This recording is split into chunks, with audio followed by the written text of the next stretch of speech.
Žiema žemužė atėjo. Džiaugiuosi, kad pavyko išeiti dar kol šviesu. Jau saulė žemai, nors tik tais po 2. Kol pasidarai, ką reikia pasidaryti, visur viskas reikia laiko. Va, kokia kepurė graži, balta. Norisi ir lauke pabūti, pakvėpuot grynu oru, pasidžiaugti gamta ir sveika. Tai viską suderinti, nes reikia pajudėti ir grynam ore, ne vien sporto salėj. Jau saulė leidžiasi, gaila, bet džiugu, kad šiandien saulėta. Nika irgi patenkinta ir sena. Eisim aplink ežerą, nes ten matosi daugiau. O, kažkieno pėdutės tokios įdomios. Netokio mažo jau. Va, mano pirštas netokio mažo žvėriuko viena prie kitos. Dabar sniegas jau išduoda kur kas. Nuėjo. Įdomu pasižiūrėti, eisim pasižiūrėti, ką bebrai daro, kaip jie gyvena. Vėjas kyla. Saulė jau leidžiasi už medžių. Bet einant aplink ežerą aš dar matysiu. Ja, tai užtat ir pasirinkau tokį maršrutą šiandien. Kartais tenka jau ir tamsoj pasivaikščiot, nes mažai labai to šviesaus meto. Jeigu darban važiuoji, grįžti jau vėl to laiko mažai. Taip kad džiaukimės gražiu oru, naujais metais ir nepaskesti darbuose, kasdienėse rūpesčiuose rasti ir smagių akimirkų. Štai kur saulė, kaip tik leidžiusi prie ežero, kur medžiai neužstos saulės ir jie daugiau gali prasiskverbti. Dar galėsiu pastebėti saulutės spinduliukus, nes taip norisi juos, kai buvo paskutinės dienos tokios niūrios, kaip sako, cepelininės. Medžiai poška juda, čia daug privirtusių iš anksčiau jau šverstų su šaknimis.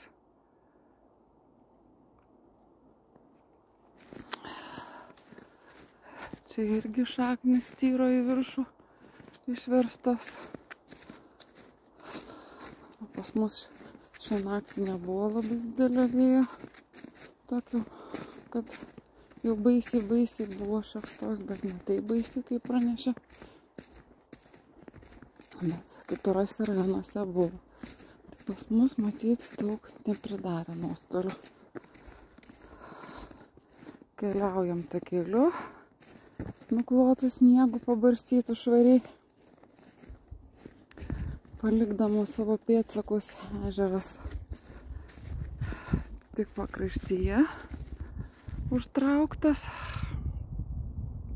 Ana pusė visa švyti saulėje. Gražu. Ir eisim pasigardžiuodami malonio oro.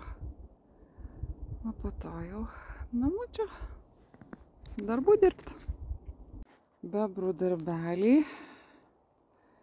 Matosi ežere pilna šakelių suneštų vėjo. Jie greičiausiai darbavosi kitur, o šakelės suplaukė čia į vieną vietą. Ir neužšalęs čia pakraštys. Ten toliau užšalę. Ir gerokas gabalas, o čia tyvuliuoja vanduo. Atkreipiau dėmesį pirmiausia į šitą šakas, galvoju, kas čia taip kaip rudais pabarstukais nubarstyta. Ir pakrantė taip pat. Jeigu įkeistų, čia yra alksnės sėklas. Alksnės pradėjo barstyti sėklas ir jos apkibo pakrantės.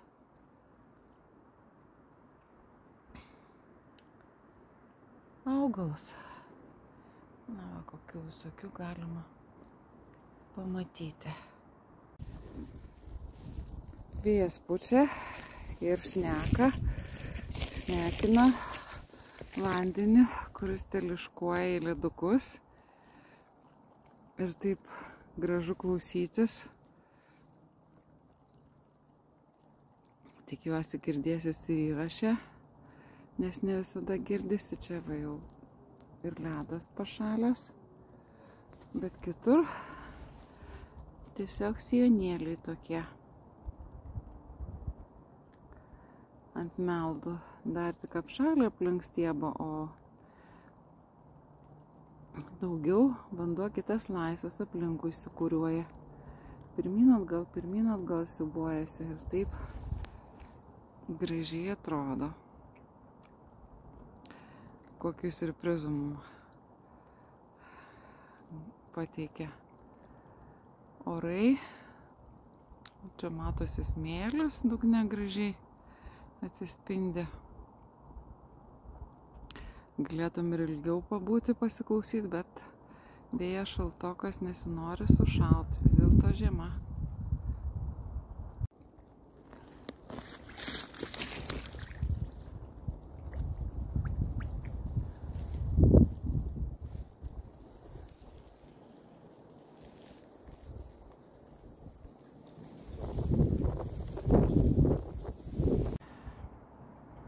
Vandenyje siūbuoja kitur susidarę sijonėliai, kaip balerinos šoka žolelės. Tiksliau vanduo aplinkui šoka, o jos stovi. Bet vis tiek man gražu. Saulė dar žaidžia. Saulė šiek tiek dar iš medžių, bet to jau užlys. Ai. Štai noriu pasidžiaugti,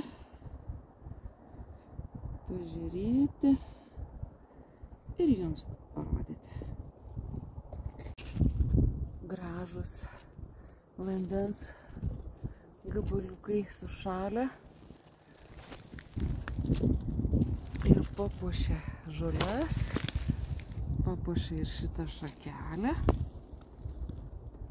kuri iš apačios apledėjus, šiek tiek ir iš viršaus. Pakrantė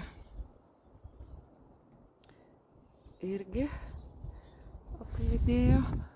Ta pusė, kur yra mažiau saulės gauna, yra apledėjusi, o kur saulės daugiau ir ta pusė bangos, dar ežeras neužšalęs, gyvybingas. Na, jau baigiam apeiti vieną dalį ežero. Ir panašu, toj pusėj bebrų daug, bet panašu, kad jie dabar sulindė šiltai, nes kur buvo jų keliukai išmindyti, dabar apsnigta sniegu ir nesimato, kad jie būtų vaikščiai. Čia mūsų šuniuko pėdsakai tik. Ir kažką uodžia, rado, palikti darbelį bebrų matyti, kad jie čia buvo anksčiau darbausim, bet daugiau kažkas to šuniukas greičiausiai kaimyno, kuris čia arčiau gyvena, lakstė, o daugiau tyluma, ramuma, ilsisi naujųjų metų proga ir šalčio. Pavyko pamatyti pirmą šiais metais varvekliuką, gražiai apačios susiformavusi lašelį. Štai čia dar irgi gražių tokių, ko tik nepridaro vėjas, vanduo ir augalai. Bendra kūryba.